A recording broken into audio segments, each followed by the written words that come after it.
From the heart of where innovation, money, and power collide in Silicon Valley and beyond, this is Bloomberg Technology with Caroline Hyde and Ed Ludlow.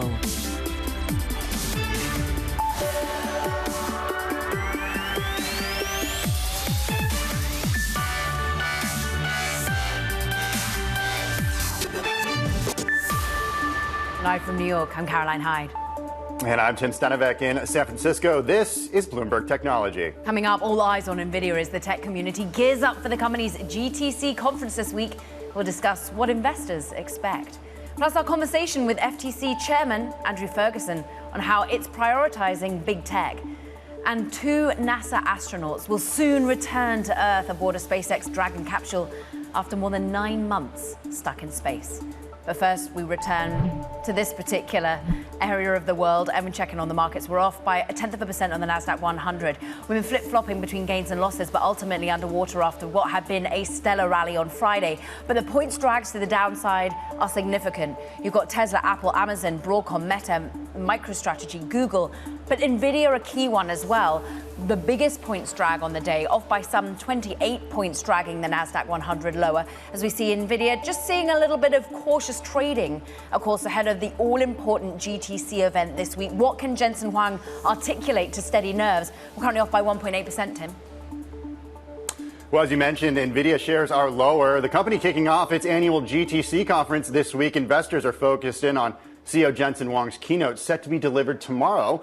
For what we can expect, Bloomberg's Carmen Reinecke joins us now. Carmen, good to see you. What does Jensen need to do tomorrow? What does he need to tell investors to show that earnings haven't peaked and growth hasn't peaked? Yeah, those are really the key things. I think what investors are looking for is that demand is good, that they're seeing people wanting to buy, the next iteration of chips, their Blackwell, and that ultimately Nvidia sees a ton of growth ahead, that they're, still at the forefront of the AI trade, that they're seeing things that are good, that there's growth in the future. My question, though, is what more can he say that he didn't get across in his earnings? He tried to talk about that future, about the next scaling laws that are upon us, but it didn't refuel, re-galvanize the trend higher for the stock.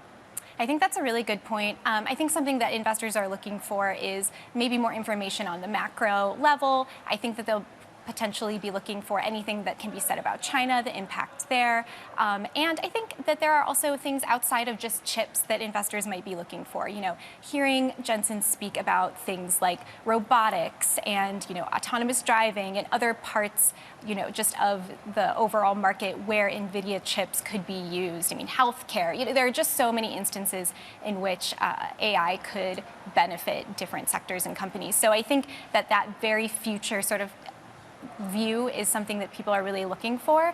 And we might also get, a little bit more information on gross margins. That was something that was, very top of mind for investors coming off of the earnings. And so any clarity or optimism that Jensen could give there may also really lift the stock.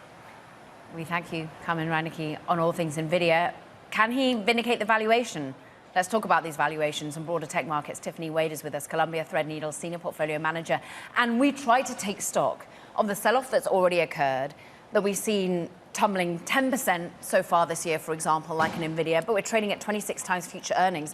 Are these valuations more attractive yet, or are we still trying to catch a falling knife? I think we're starting to see the valuations for certain stocks are more attractive. If you think about Nvidia, for example, it's trading significantly cheaper than where it has been for the last couple of years, and it's trading significantly cheaper than other parts of the market like staples while growing much faster. So there's certainly some areas of the market, certainly within tech, that have sold off quite a bit over the last couple of weeks. So we think the valuations do look attractive. Friday's move notwithstanding, but we're still down significantly from all-time highs hit earlier this year on the major indices. Do you think this is the end of the pullback, Tiffany, or is there more room to move lower?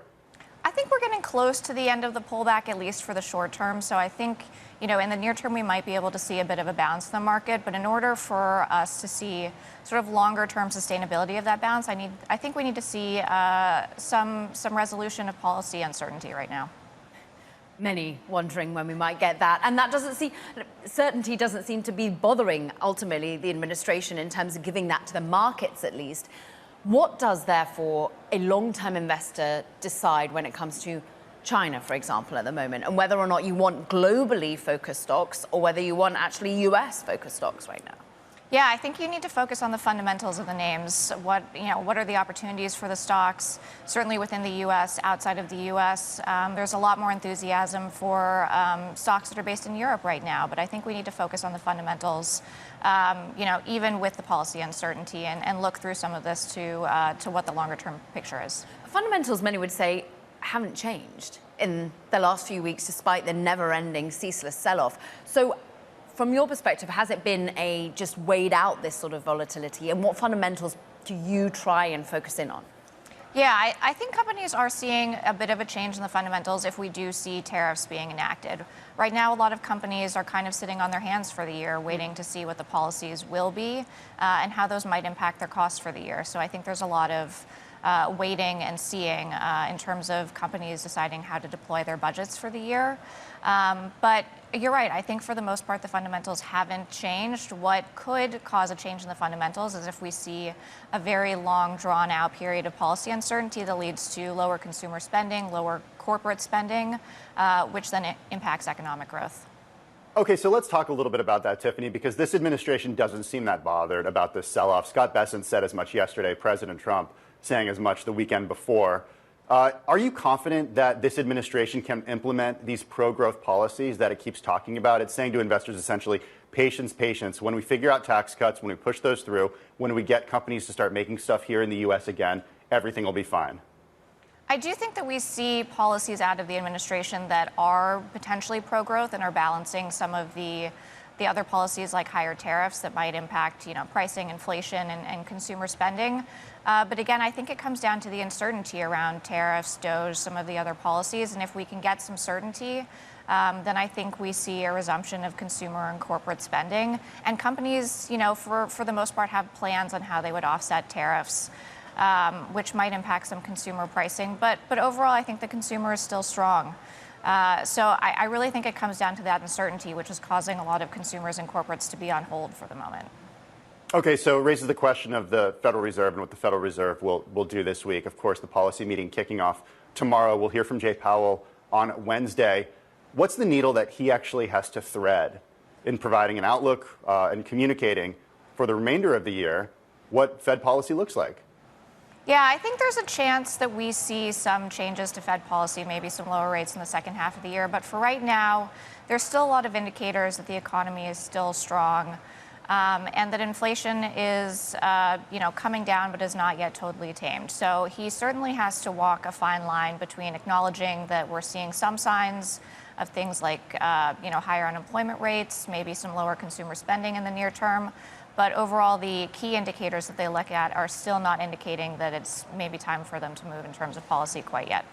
Tiffany, I remember back in November of last year when we knew the administration was going to be new but hadn't come in, you were articulating how you thought really tariffs are where it's going to be the pressure point for tech, but also regulatory stances. How do you feel that this current administration feels about big tech and ultimately some of the antitrust weight that's on a Meta, on an Alphabet, on a Microsoft?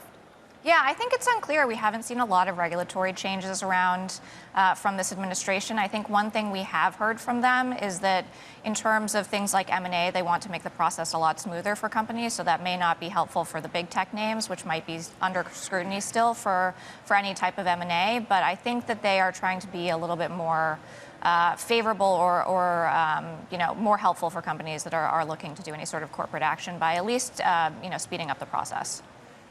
Tiffany Wade of Columbia Threadneedle joining us on set in New York City. Thanks so much. Well, China's internet search leader Baidu released a new AI model that articulates its reasoning in an apparent bid to regain momentum against rivals like DeepSeek. The company says its new model, called Ernie X1, excels in areas like daily dialogues, complex calculations, and logical deduction. Caroline? Coming up, Tim, our conversation with the FTC Chairman, Andrew Ferguson, on his plans for policing big tech. We just talked about it with Tiffany Wade. This is Bloomberg Technology.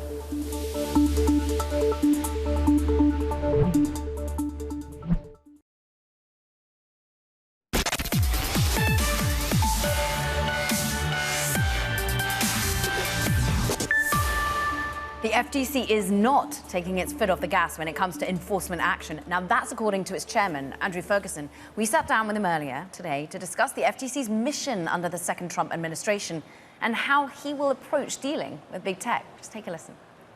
I think if you are a big tech company, you should be getting your lawyers to give you great advice on complying with our competition and consumer protection laws. Look, I don't have a particular axe to grind within the industry, but I do think it's very important that the FTC devote its resources to the markets that Americans most frequently engage with. It's not just big tech, although that's definitely one of them. It's also healthcare, and it's protecting American as laborers. But no matter who you are, I think it's important to proceed like the FTC is a vigilant cop on the beat. We're surveying the markets. We're looking for competition problems. We're looking for violation of the consumer protection laws.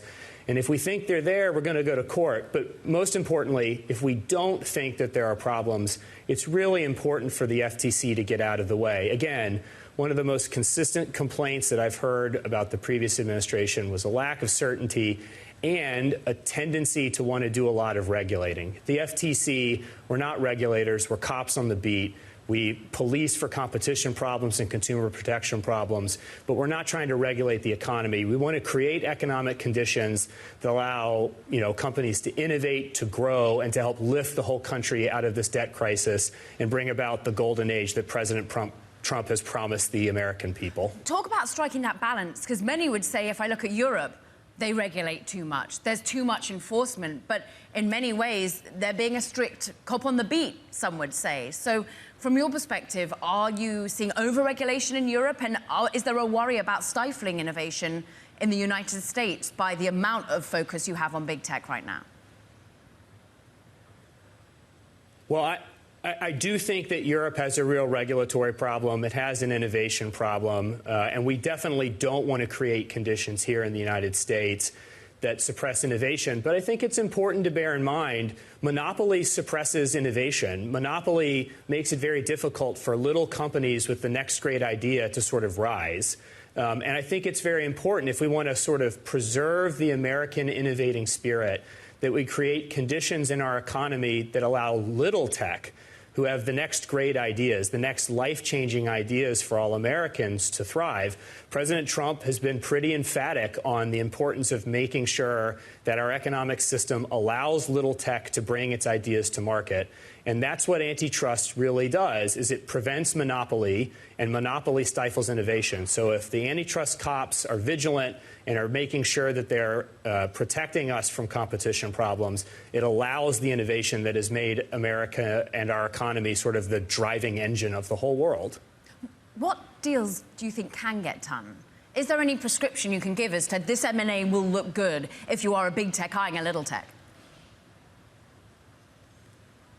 I think that the deals that can get done are the deals that are lawful. And I think the most important thing I want to take away from this is I see it as my job to scrutinize deals consistently with the timeline Congress created in our antitrust laws.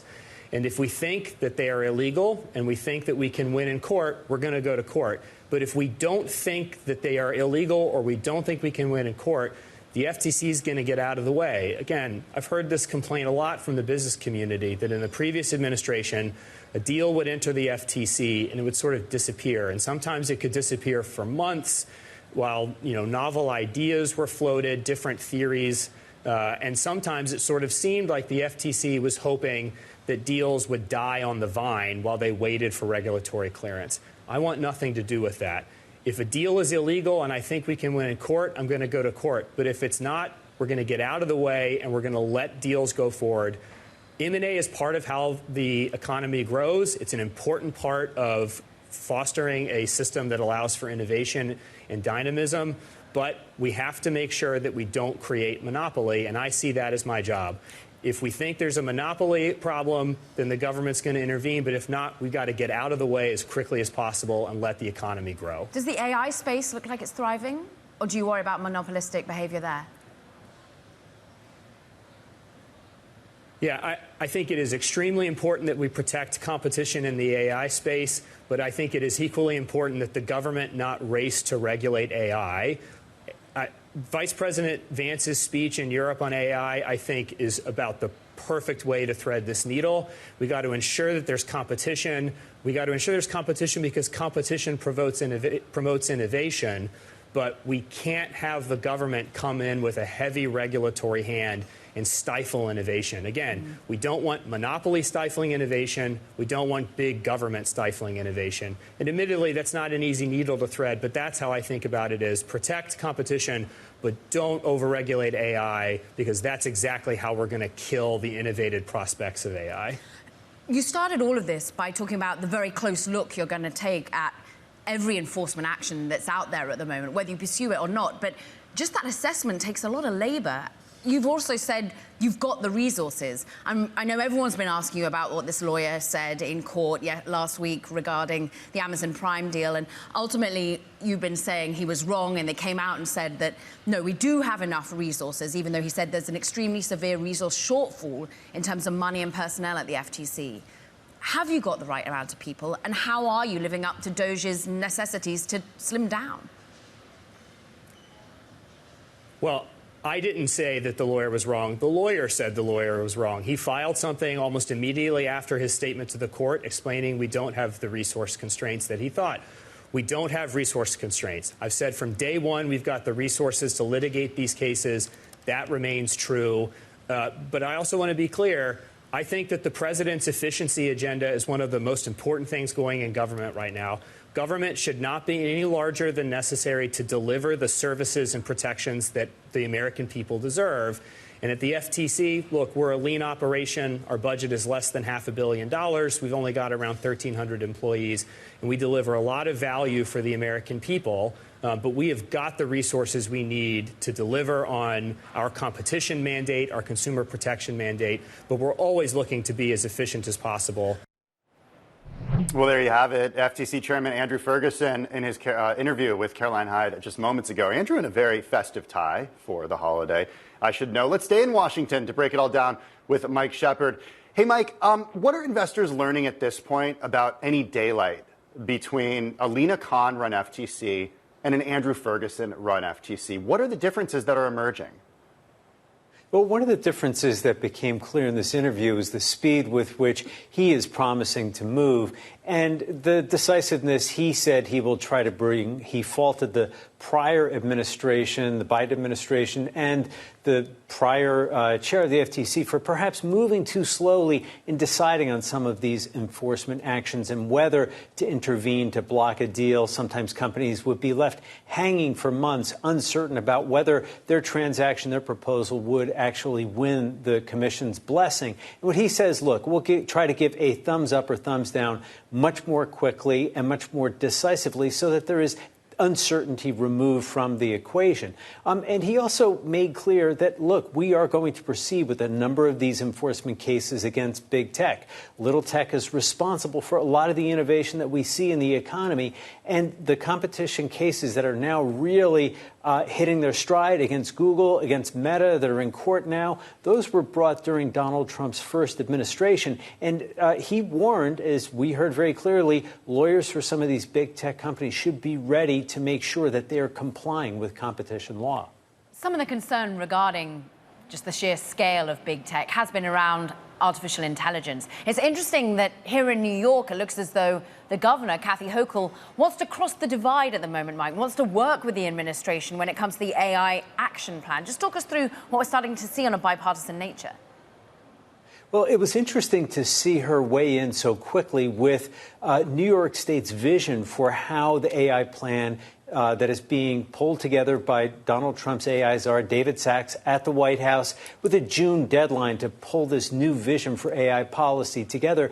She is the first governor to put in a state's vision for how that plan should come together. She called for a couple of things. One, encourage adoption of AI across the board more widely in industries. Two, do more to revise intellectual property protection laws so that there is a less of this uncertainty surrounding all the data that these large language models need to be able to run and to be able to work and to train. And then 3, the energy question. This is one we've talked about so much here. They're even talking about nuclear energy. And there's a lot at stake for New York because Micron is building those big factories that got CHIPS Act money upstate, and they want to make sure that New York is getting a piece of the action here. Bloomberg's Mike Shepard. We thank you so much. The latest from Washington now coming up. Klarna officially files for an IPO and it dethrones a firm to become a Walmart partner. More on that next. This is Bloomberg Technology.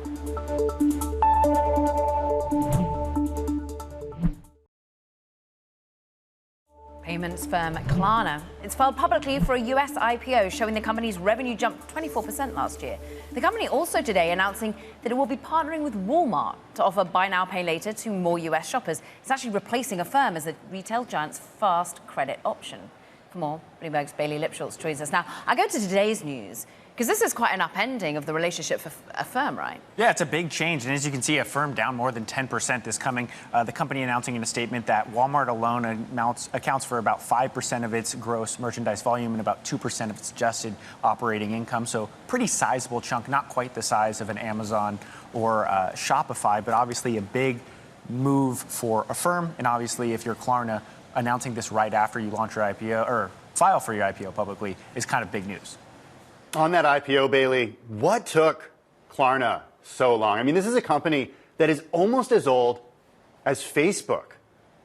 Trying to get it right, Tim. When you look back, this is a company that at one point was valued magnitudes higher back in 2021, SoftBank cutting a sizable check and ramping up its valuation. More recently, private valuation around $14.6 billion. So trying to right-size the operations, trying to grow back into that valuation. Even if you look at a firm, this is a stock that's up 32% on a trailing 12-month basis, trading around $45. Just last month, it was north of 80. So a lot of volatility. And as much as a Klarna management team will want to pitch you on different kind of offerings and diversification, at the end of the day, the buy side is going to directly compare this company to a firm who is still well below the peak that it hit back in 2021 when it was trading for $169 a share. Swedish founders coming to the US.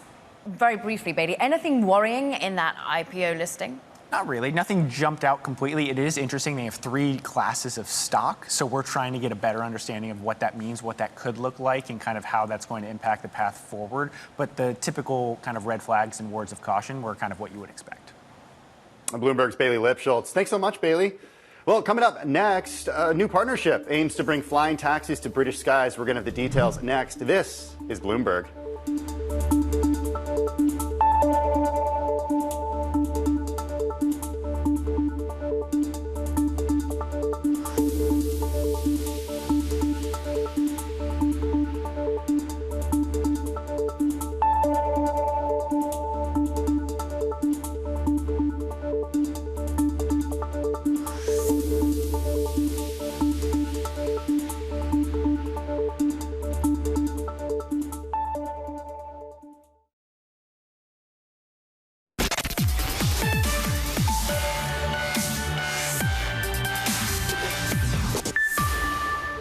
Welcome back to Bloomberg Technology. I'm Caroline Hyde in New York.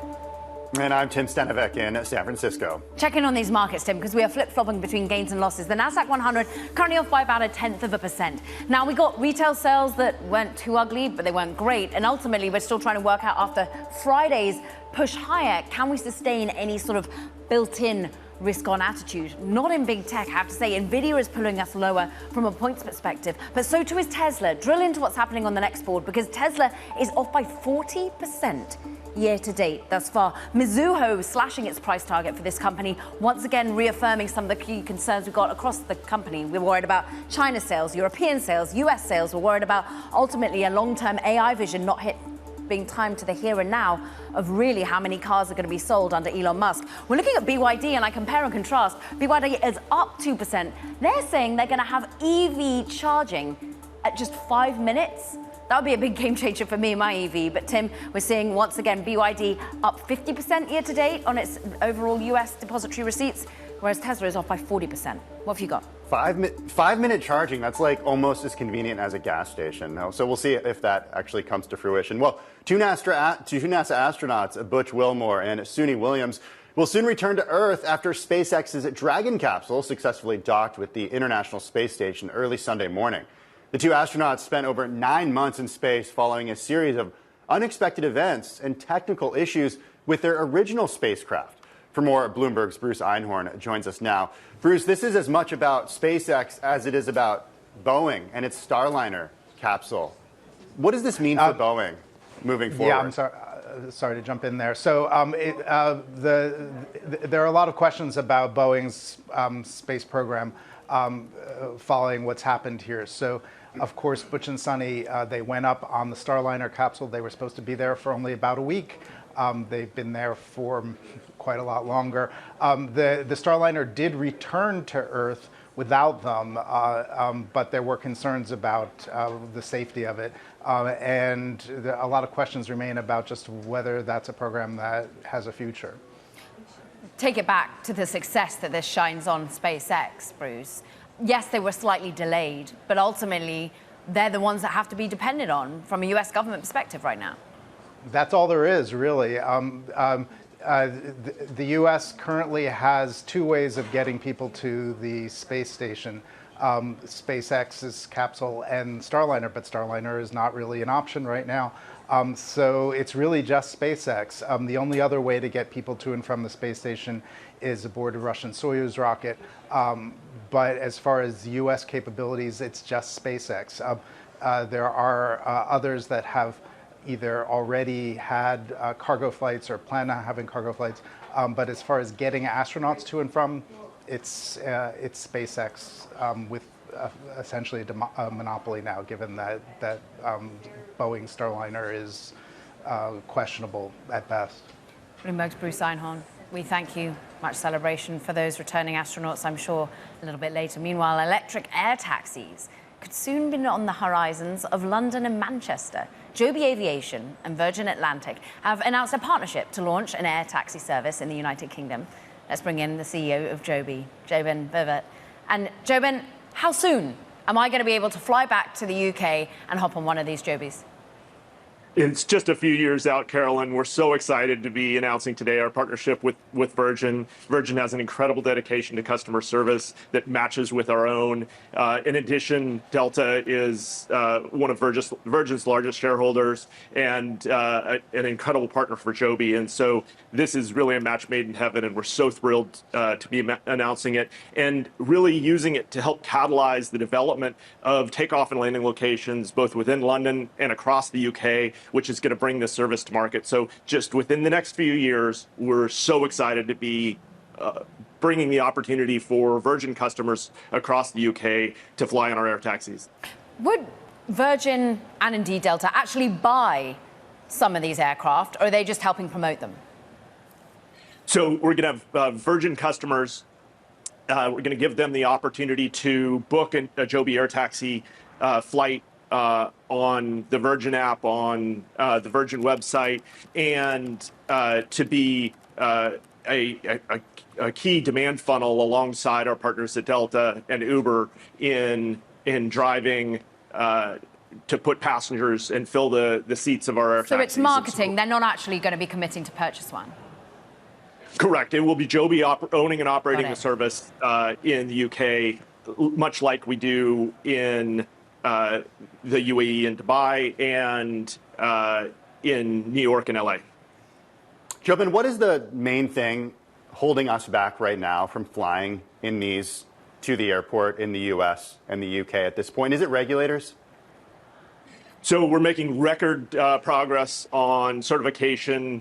This last quarter, we announced that the FAA had made record progress on their side. Joby is really leaned in and delivering day after day on the component system and aircraft level testing. We're testing more components, building FAA conforming components and testing FAA conforming components. So we're really thrilled with the momentum we're seeing on that side. We're seeing incredible lean in from the administration, from the DOT, from the FAA. And we also had UK CAA regulators here in California with us, beginning the preparation work for the validation of our FAA certification. So fabulous progress across the board on the certification front. How has your relationship with the FAA changed with this administration? As I said, really seeing a lot of lean in. The administration has made air taxis a very high priority, and that also is going to roll into the build out of infrastructure. And we view these vertiports, the takeoff and landing locations that you can fly from, as being a critical enabler to delivering really spectacular customer experiences. And so we're very grateful for the administration and the priority that they're putting on building new takeoff and landing infrastructure. And how about, at the moment, me as a consumer might be able to get on one in 2026, I believe your new timeline is. But defense, how are you working with the Defense Department at the moment, potentially seeing eVTOLs in that particular area? We've had an incredible partnership dating back to 2016, and this is a critical accelerant to all of our work. The DoD has been a fabulous first mover, and that continues. We delivered our second aircraft to Edwards Air Force Base, and so now we're thrilled to have both of those aircraft flying, building really valuable flight test experience, and we see that as just the beginning to incredible opportunities for vertical takeoff and landing aircraft on the defense side. The DoD gave us provided us with funding, which enabled the demonstration of our 561-mile flight this last year of our hybrid aircraft. And so we're just thrilled to be seeing such incredible momentum on the DoD side for this industry. Joby CEO JoeBen Bevirt joining us from Santa Cruz. Thanks so much for joining us today. Do appreciate it. Well, coming up, Zoom's Chief Product Officer, Smita Hashim, joins us to discuss the company's updated AI agents. That's next. This is Bloomberg.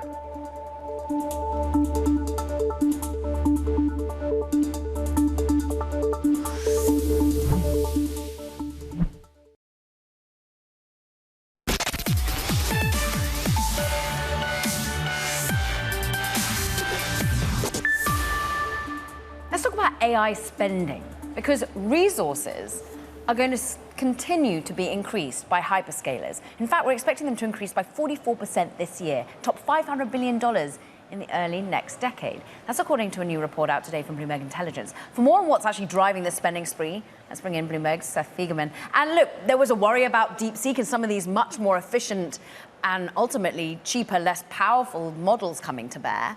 And we don't seem to need to worry about it. Hyperscalers are still going to flood the system for data centers, for infrastructure. Business as usual. If anything, it's the opposite issue. Now we're seeing DeepSeek and the attention to it being kind of a catalyst here for the tech companies to say, well, we want to invest more to develop this technology, and specifically around inference. So I think a lot of the investment to date has been around training, building the models. But now with reasoning systems like DeepSeek's, there's more investment in how they operate after they've been trained. And if you're an investor right now, maybe the silver lining is more of that spending shifts to after the model has been developed and deployed. But Seth, won't reasoning become more efficient as well? We'll be able to do more with less? You know, one would hope, although we're trying to build more sophisticated reasoning models, so TBD on that front. But I think the idea is as this gets developed at scale, deployed not just in the US, but abroad, you're going to see the amount of money that goes into inference to support reasoning really shoot up in the coming decade and really make up a much larger percentage of the whole. So let's just go back to the anxiety that reporting of Microsoft pulling back on leases of data centers sent shockwaves through the market after we, of course, got the efficiencies of DeepSeek. That's not going on. We're still seeing an ever-scaling amount of money going into infrastructure. Yeah, I mean, at least according to the Bloomberg Intelligence report, the pace of growth is actually greater than they had previously expected before DeepSeek and the shift towards reasoning models. So again, business as usual to some extent, more investment in data centers, more in chips, but shifting a little bit of the focus to inference. All right, Bloomberg's Seth Fiegerman. Seth, good to see you. Thanks so much. Well, today, Zoom announced new features and skills for its AI companion. The company is leaning into new products as its video business matures. Joining us now is Smita Hashim, Zoom's Chief Product Officer. Smita, good to see you. I do wonder, and we'll get to the announcement in just a minute, but how would you characterize how subscribers right now, how customers are actually using the AI features of Zoom beyond its core video product? Yeah, absolutely. So it's great to be here. Thank you for having me.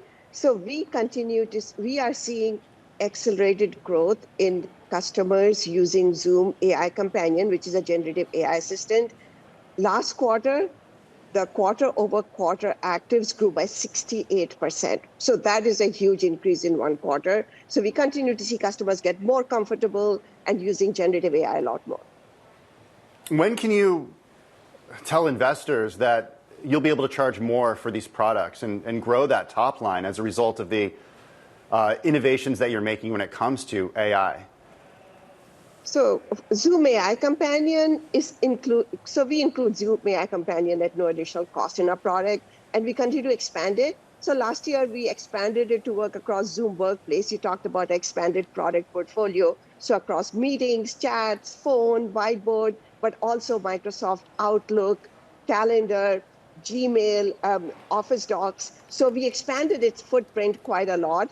And we continue to see the growth, which I talked about. We also announced a custom AI Companion add-on. So that is a paid add-on. And with the custom AI Companion paid add-on, which is coming out next month, customers will be able to use Zoom AI Companion in ways that's really unique to them.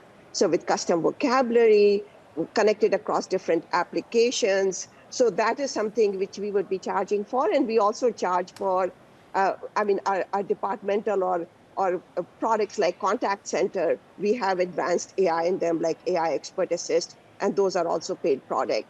But really the crux for us is we want customers and users to really benefit from AI capabilities. And then on top of that, as they start using them, we want to give them more ways to customize and expand, which is where the monetization is. And it's interesting how you're talking about working alongside Microsoft Outlook, working alongside Google's Gmail. You've worked at both those companies, helping, of course, with Google products, with Microsoft Teams. Just how competitive is it out there? Because that's what investors are worried about, that you're going to lose out to a Teams, for example. Yeah, so I do think we see a lot of customer interest and love for Zoom. When we talk about customers, why do you love Zoom? I mean, a lot of it is, it just works. It's really a great experience. We also work hard to give customers choices. So we are an open platform and customers like that. They actually like a lot of choice and we give them great value along with these experiences. So for example, including Zoom AI Companion as part of all of our paid licenses. So all of this is what's coming together to keep our customer engagement really high and have the incredible love that I see for Zoom from our customers, which honestly I've not seen anywhere else in my long career. You just talked about some of the growth, quarter on quarter, what was it, 68% increase. But what is the amount that people are using it? You might see adoption increase, but how addicted to it are they? Yeah, so, the growth numbers do tell the story that if people are using it and abandoning it, then obviously we are not going to get the growth that we are seeing. So customers continue to use it and they continue to use more and more of it. And some of the data are what we are hearing about is how much customers are using it all the time in order to streamline their work. So personally for me, I'm using Zoom AI Companion to prepare for meetings, during the meeting, even to understand different viewpoints. I'm using it to summarize Zoom team chats, understand my action items. And one cool use case I have is I'm beginning to use it end of the day to really reflect on my day. So when we are talking to customers, we are seeing a breadth of use cases now that Zoom AI Companion is across Zoom Workplace and it's across these connected applications. And that is where the engagement is coming from. But in that spirit, I also want to talk about our next set of announcements, which we made, which is we really talked about how the big change in Zoom AI Companion is becoming agentic. And agentic really means that it can behave more and more like you and I do. So we have added capabilities like reasoning. It can reason over a large surface area, memory, so it can remember what happened.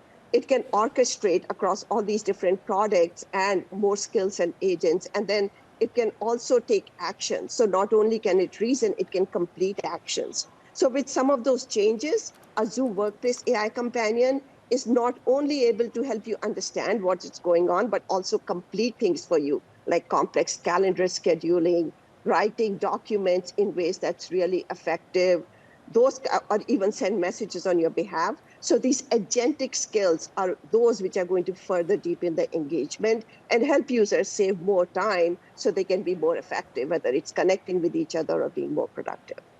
Are these agentic schools built organically by Zoom, or are you relying on a third party, perhaps LLM or other AI agent, to actually power the Zoom skills?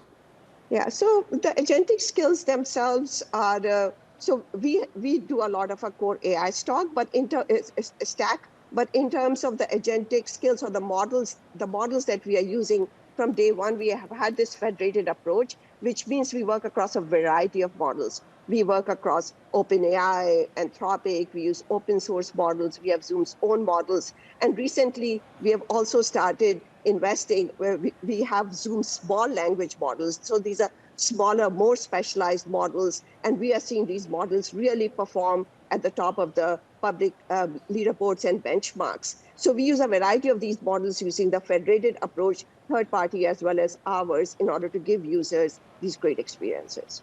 Smita, Hashim, thanks for joining us today, Zoom Chief Product Officer. Now coming up, Amazon's Alexa reboot. It continues. More on future Alexa premium products. This is Bloomberg Technology.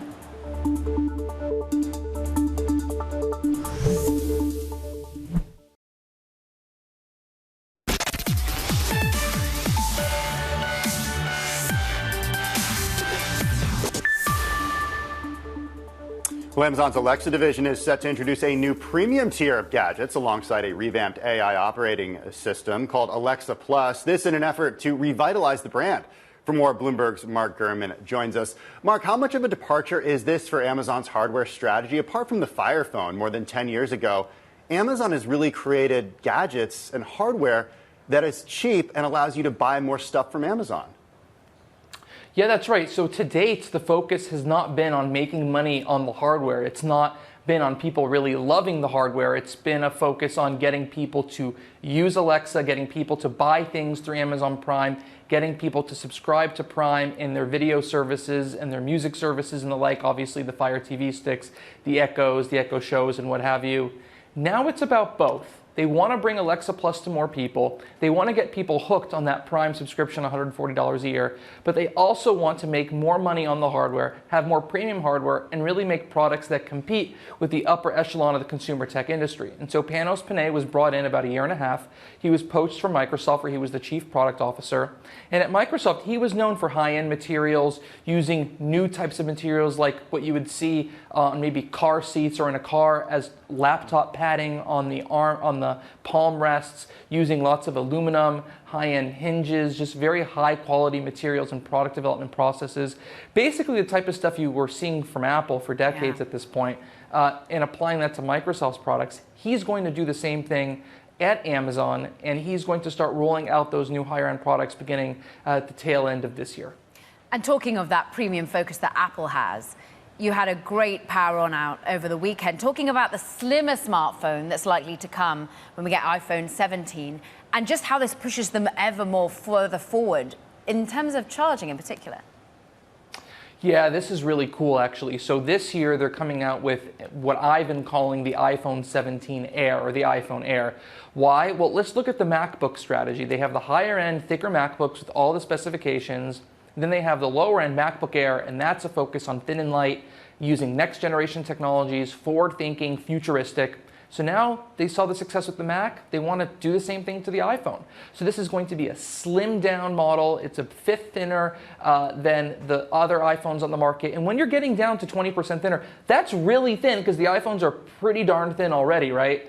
And the way they've created very sophisticated display and battery technologies to get the power efficiency up using a new modem. It's going to have a display around 6.6 inches, so a little bit bigger than the smaller Pro, so it's an in-betweener size. I think this phone's going to be really successful, really hot. They wanted to make it even more futuristic by removing the charging port from it, but they were worried about EU regulators. So that charging port will be there for this generation, but my anticipation is that this is going to foreshadow even thinner, even bolder iPhones with bigger design changes, foldables, and certainly models down the road without charging ports. Bloomberg's Mark Gurman, always foreshadowing the future. We thank you. Now that does it for this edition of Bloomberg Technology. Do not forget to check out our podcast. You can find it on the terminal, as well as online on Apple, Spotify, and iHeart. From New York and San Francisco, this is Bloomberg Technology.